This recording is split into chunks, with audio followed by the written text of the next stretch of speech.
Ndewono ndị be anyị ekene m unu. Hello, once again, welcome to Igbo School TV. Today we'll bring your way the funeral ceremony in Igbo land. Yes, funeral ceremony in Igbo land. You know, in Igbo land we have very rich cultural heritage. As Igbo people, our tradition is so rich in every area of life. So this is funeral of an old woman, very old. She was a great-grandmother and she was a Christian. So it's happening the Christian way. Just sit back and enjoy our cultural heritage. At the end of this video, you're going to learn a lot of things about how Anambra people, celebrate the dead the Christian way. Sit back and enjoy the video. Ndewo.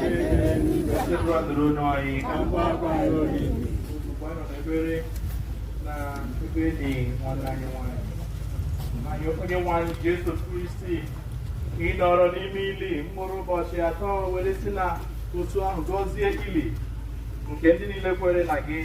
Ya mere ndị niile ahụ ha dị na n'ime ili wee nwee nchekwube karịa, ha ga-esi na ọnwụ bilie ụbọchị ọzọ.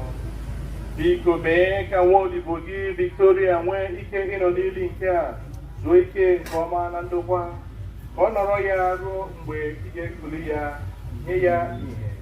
Gị onwe gị bụkwa mbilite na ndụ.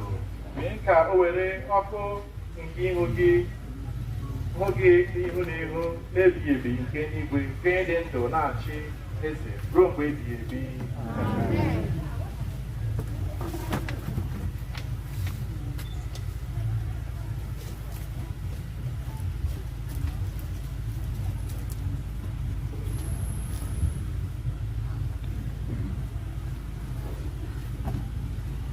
Ka anyị kpee ekpere maka nwanne anyị Victoria Ekwusi.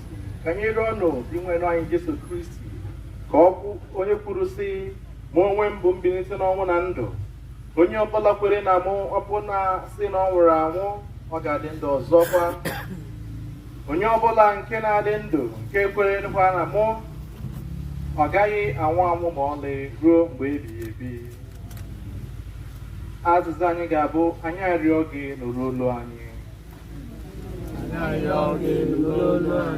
Ka gị onye gbara anya mmiri n'ihu ọnwụ Lazarus hichaa anyị mmiri anyị. Anyị arịọ gị, o Kristi. Ka gị onye kpọghachiri ndị nwụrụ anwụ na ndụ nye nwanne anyị ndụ ebighị ebi. Anyị arịọ gị, o Kristi. Ka gị onye kwere onye ohi nke chegharị echegharị nkwa iru na alaeze Paradaịs nabata nwanne anyị n'eluigwe. Anyị arịọ gị, Kristi. Ejiri mmiri baptizim saa nwanne anyị, werekwa mmanụ nsọ gbaa ya ume ka ịgbabata ya na otu ndị nsọ gị. Anyị arịọ gị, o Kristi. Ejiri oriri nsọ nke ahụ na ọbara gị wee zụọ nwanne anyị ka inye ya oche na nnukwu oriri nke alaeze gị. Anyị arịọ gị, o Kristi. Anyị nọ n'uru n'ihi nwanne anyị Victoria Ekwusi, ijiri okwukwe na olileanya nke ndụ ebighị ebi nke kasie anyị obi. Anyị arịọ gị, o Kristi. Onye nwe anyị, ụzọ ebere abụọ ka anyị na-arịọ gị ka imere nwanne anyị ebere. Nke mbụ, nwa odibo gị a nwakwara oke ya ime ihe bụ uche gị. Ekwekwala ka ọ daba na ahụhụ nke dịrị mmehie ya. Nke abụọ, mgbe nwa odibo gị bi n'ụwa, ezi okwukwe bụ ihe jikọrọ ya na ndị niile kwerenụ. Mee ka ebere gị sikwa otu ahụ jikọọ ya na ndị mmụọ ozi gị n'ụwa ọzọ. Anyị arịọ gị nke a site na Kristi dị nwere anyị. Amen. Nye ya ezumike ebighị ebi, onye nwe anyị. Ka o zuru ike na ndokwa. Amen. Maka ndị na-eru uju, o Chukwu, anyị na-arịọ gị ebe anyị na-akwa arịrị maka ọnwụ nke nwa odibo gị, ka anyị na-echetakwa mgbe niile n'ụbọchị nke anyị na-abịawanye nso. Nye anyị gracia gị iji kwado maka akwa ikpeazụ ahụ site na ịdị na-ebi ndụ dị mma mgbe niile. Ka ọnwụ mberede na ọnwụ akwado ya akwado ghara ikwudo anyị, kama ka anyị na-eche nche oge niile ka ọ ga-abụ mgbe ọbụla ị kpọrọ anyị ka anyị nwee ike iso banye na aṅụrị ebighị ebi na Kristi onye nwe anyị. Ka Maria nne nke Chukwu, nne dịgasịrị obi ọcha, nne nwere obi ebere, onye nkasi obi, ndị na-eri uru, anyị n'aka nwa ya mkpụrụ obi nwa odibo ya bụ Victoria Ekwosi, onye nke hapụgoro ụwa nke a, ka o site na ekpere nke ya dịka nne wee ike ruo ọsọ ọsọ n'ụlọ obibi ahụ a na-atụ anya ya n'eluigwe, biri ya na-ebighị ebi. Ka gba ya isi na Kristi dị nwe n'anya. Ka Chukwu dị ike na-egozi anyị ncha n'ebe a, n'afọ Nna na Nwa na Mmụọ Nsọ. Udo dịrị unu. Dịkwara mmụọ gị.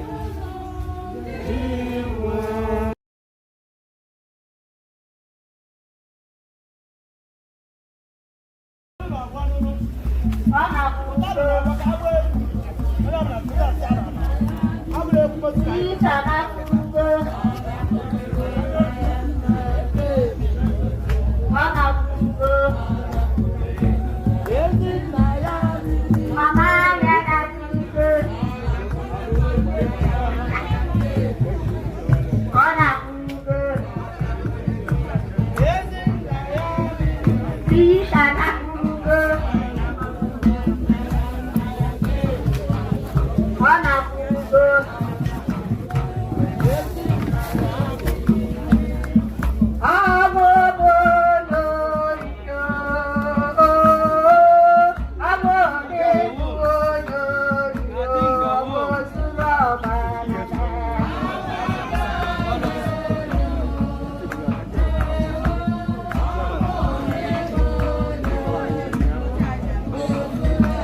General.